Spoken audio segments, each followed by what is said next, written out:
Prices working about Venezuela once again to make important things. They removed the 1,000 thing on there called monetary awareness. All right, checking in for the RTD news update after market hours, and surprise, maybe not. Another World Economic Forum puppet decides to put in a letter of resignation, and so that's 2 in 1 week, give or take. And it might come as a surprise to a lot of us, but is it really accidental or is it intentional? Those are some things I think we need to consider. But anyway, before we dive in, hope everyone is well. Welcome to the live stream. Any first-time viewers, my name is Mike, the host of RTD, Rethinking a Dollar. Welcome to the fold. And if you don't mind, hit that thumbs up button. Show your support for the channel. Hopefully the algorithms notify you. And I also want to encourage you guys to plug in on external platforms as well, just in case we're no longer able to connect here. So as always, hit that bell notification, hit that subscribe button if you don't mind. And got a couple interesting stories worth your while. So go ahead and hit that like button if you don't mind. That definitely helps out. But as always, hope everyone's doing well. Want to just jump in real quick, share my 2 cents in a short, concise manner, just so people can see what's happening in the headlines these days. And then, of course, later on tonight, 9 o'clock, we'll get together for a little live talk where you guys get a chance to call in and let your voice be heard. So before I move forward, let me just do a little maintenance on my side here. Make sure everybody know how to stay plugged in.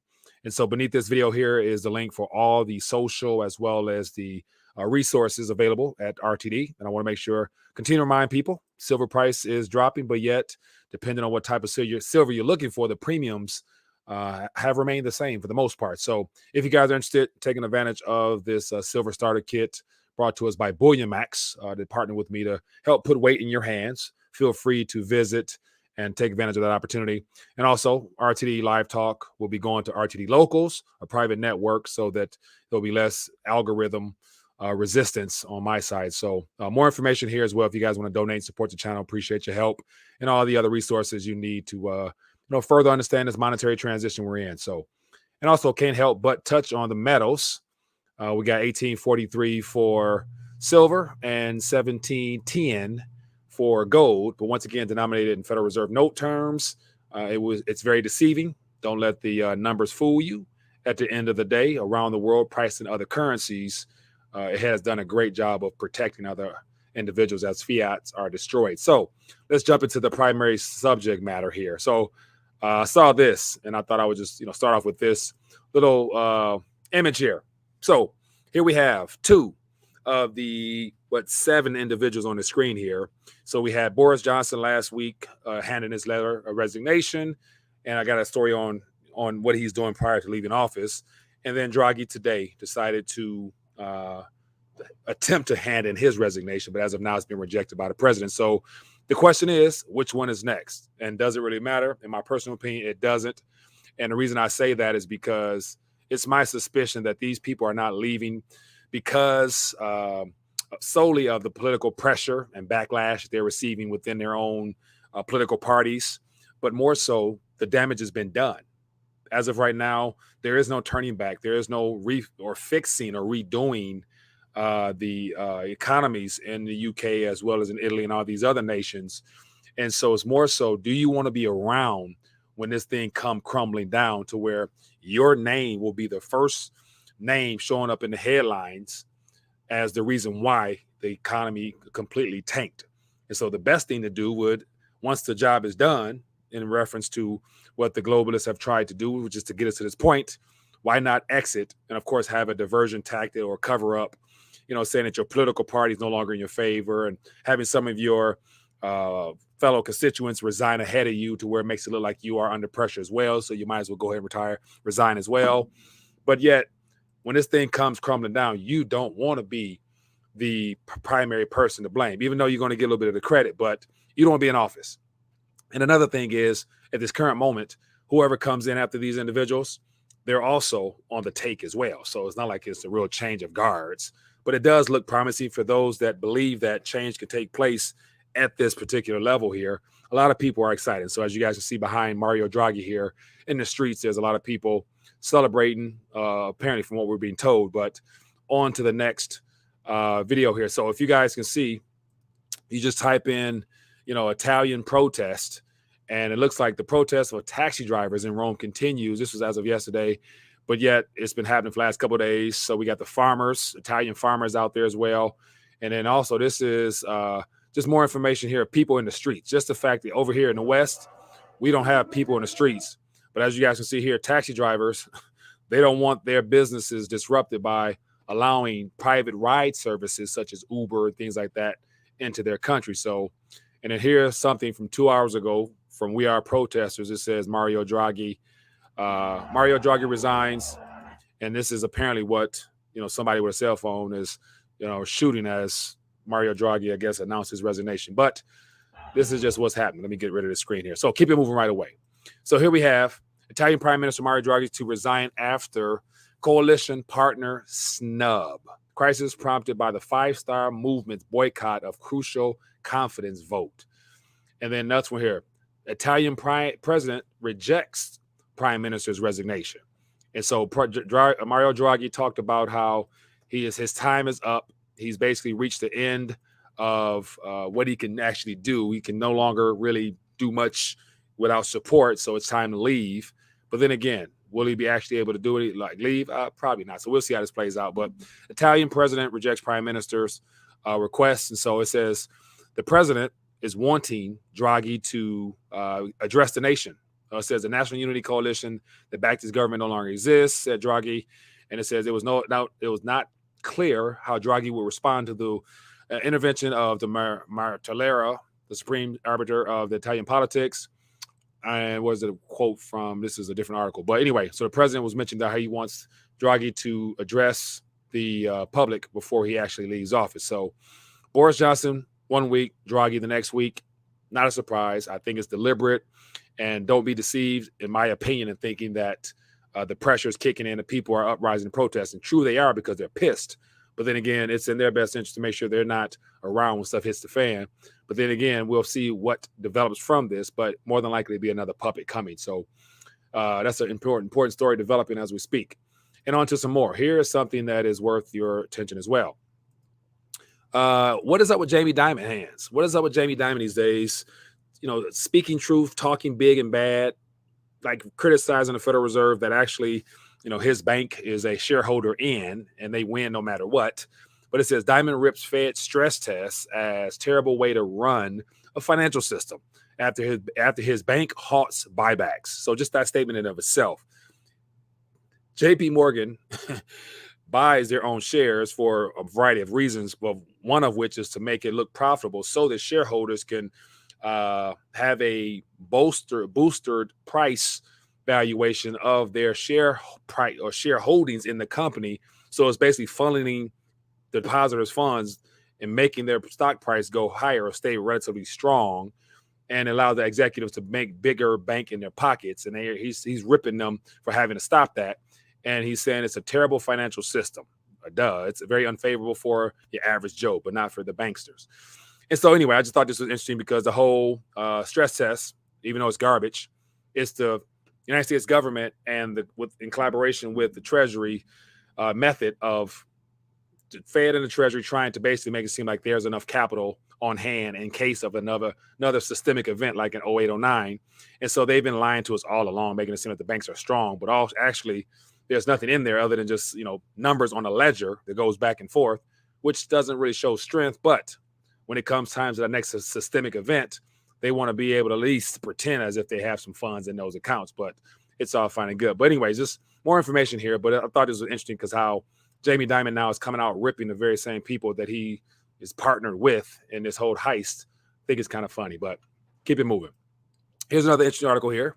Just more forward guidance, rather, from the Fed on what we should expect next. And so it said, Fed's Waller says CPI was a major league disappointment, leaves door open for 100 basis point move. So basically what they're saying is next meeting, they're going to move 100%. They're going to move 100 basis points. So we're going to go from 175 to maybe 275 or whatever that might be, as if like it's really going to, tame inflation. So, but once again, more Fed jargon.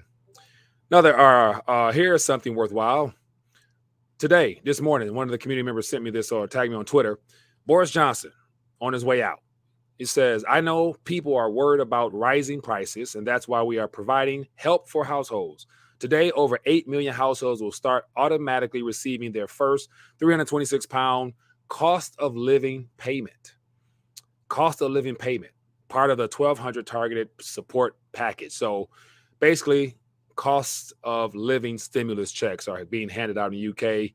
And here's a little more information on that, who receives it and all those details. But it's interesting how the government's a part of the reason why there's a lack of purchasing power with the currency because of just the debt nature of the system. But then again, they're going to come out and give you more currency as if that's going to put more items on the shelves. Nevertheless, make the items that are on the shelf that much more affordable, as if that's possible. But it says, we answer all your questions as millions of Brits will get 325 in their bank accounts today from the first half of the 650 cost of living payments being handed out by the government. Just the word being handed out by the government lets you know that it's going to cause more problems than good because it's coming from the primary people that causes issues. But this is what's happening in the UK for all my Brits out there. Let me know what your thoughts on that. And then here's another interesting article that just doesn't make any sense, but I understand that they want to point Russia as the primary reason for the world's energy and food issues. But right now, Yellen says price cap on Russian oil is one of the most powerful tools to address inflation. And so just when you read this article here, just the fact that most people will glance right over it, not really question how by putting a dollar cap on Russian oil that will somehow hinder Russia from still moving oil.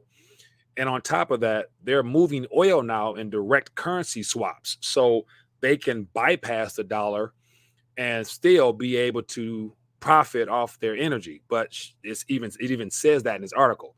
Let me see here. It says we're seeing negative spillover effects from the Russia-Ukraine war in every corner of the world, particularly with respect to higher energy prices and rising food insecurity. It says a price cap on Russian oil is one of the most powerful tools. The pain that American families across the world are feeling as a gas pump and grocery store right now. And then you go through here. She actually explains how it says, where is it? I mean, real quick, I should highlight it. But ultimately, she says that one of the best things that have hindered Russia from their economy from booming is the fact that the sanctions as well as the energy price cap that they put on oil. Says the price cap mechanism involved with the U.S. and other countries forming a cartel to buy Russian oil at a low price to keep Russian oil production profitable. So they've capped Russian oil below market price, with the partnering sanction nations. So they're still buying it, but at a cheaper rate. And it says the price keeps Russian oil production profitable. So Russia's still profitable because they still have business. And it says, and supplying forthcoming, but at the same time, starve Russia from being able to fund its war. So it just said in this article, it says Russian oil is profitable, but then it's starving them from being able to fund their war. So if you're still profitable, then you have the funds. So it doesn't really make sense. And just to show you how the West sanctions and all this stuff that Yellen is trying to do with talking about price cap of Russian oil, it's irrelevant because it's only in dollar terms. It's only in the USD. Vladimir Putin, according to the information that I shared last night, and plus all the other things happening with the BRICS, they've been moved on from depending upon settling trade in USD. So that's the last of their concerns, in my opinion. And just to show you how that is true, next article here talks about how Saudi Arabia and Russian oil is still flowing back and forth. And this is what's odd here. It says Saudi Arabia doubles Q2 Russian fuel oil imports for power generation. So according to this little article here, Saudi Arabia, which exports their energy to the world, they're also importing is from Russia directly to they're importing and exporting at the same time. And of course, the suspicion is that, Saudi Arabia no longer has enough reserves in the ground the way they did over the last 40, 50 years of the petrodollar system. And that's why, they're shifting towards the east and trying to modernize their economy and not depend so much on oil because they don't have as much. And that's why they're down there bombing Yemen and everything like that, trying to get their oil. But anyway, so this is just an interesting article here talking about the flow of oil back and forth between Russia and Saudi Arabia. And on top of that, Saudi Arabia is, talking about by next year, they could actually be within the BRICS alliance, BRICS Plus. So they are doing business right now. And I don't think that Saudi Arabia and Russia is really concerned about the price of their energy exchange in dollar terms. So yelling out here, talking from the mouth, the world is not even paying attention really. So anyway, but this is just some events happening in the news. I thought I would bring it to your attention. We have the second World Economic Forum puppet resigning all of a sudden because there's no support from his fellow constituents. At the same time, stuff is hitting the fan. So it's my suspicion. I would submit to you that Boris Johnson, as well as Mario Draghi, and whoever will be next. I'm curious to get your guys' thoughts on who might be next. They're not leaving just because economic conditions and political parties are having disagreements behind the scenes. They're leaving also because they don't want to be around when this thing really officially becomes obvious to the world that it's too late to turn back. And so I think they're actually using this as an excuse to get out of Dodge because they've done their job. They've finished the deal in reference to what they were put in place for, which was to be front men to execute the globalist agenda towards taking these nations offline from energy, running their debts into the ground, and then getting them ready for this build back better agenda, which will come after everything is burnt down to the ground and they try to rebuild it up in a digital sense. So anyway, that's all she wrote. Wanted to check in for a quick minute. I hope some things here semi made sense. Just want to bring some stories to you. And also for those that are plugged in, I forgot another article here. Protesters.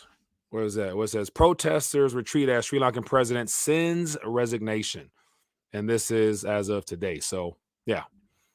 So this is a picture. I don't know what it's from, but I'm sure a lot of people are happy that the people that's destroyed the country is leaving, but the actual politicians that are in power there, they're U.S. citizens. So I saw another article saying that the Sri Lankan, I think it was the prime minister, if I'm not mistaken, he is an American citizen, and him and his family and some of his colleagues are all Americans as well.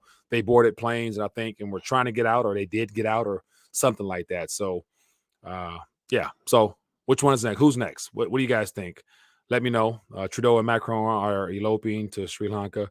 So yeah, we'll see, man. But Trudeau. So people are saying Trudeau. So we'll see. But maybe before the end of the month, we might get another resignation. And if you get 1, 2, maybe 3 resignations before summer's out, I wouldn't give credit to the uprising within these nations. I literally think that's more proof that guys are literally just like, hey, our job is done here. We did what we came to do. We played our part in executing this agenda that they have in place.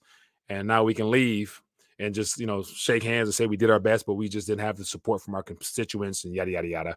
But actually, their job is complete. So that's just more proof that stuff is really bad, and it just hasn't become quite obvious to the rest of the world how bad things really are.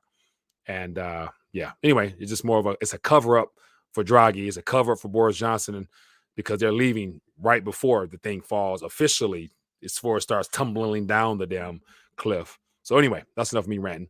Tonight, 9 p.m., join me. Going to do a quick live stream and then try to pick up on the locals to talk a little bit about I want to talk a little bit about that stuff. So if you guys want to join us, I encourage you to join us on RTD Locals, and see you guys there. Be blessed, be safe, and see you later. Peace.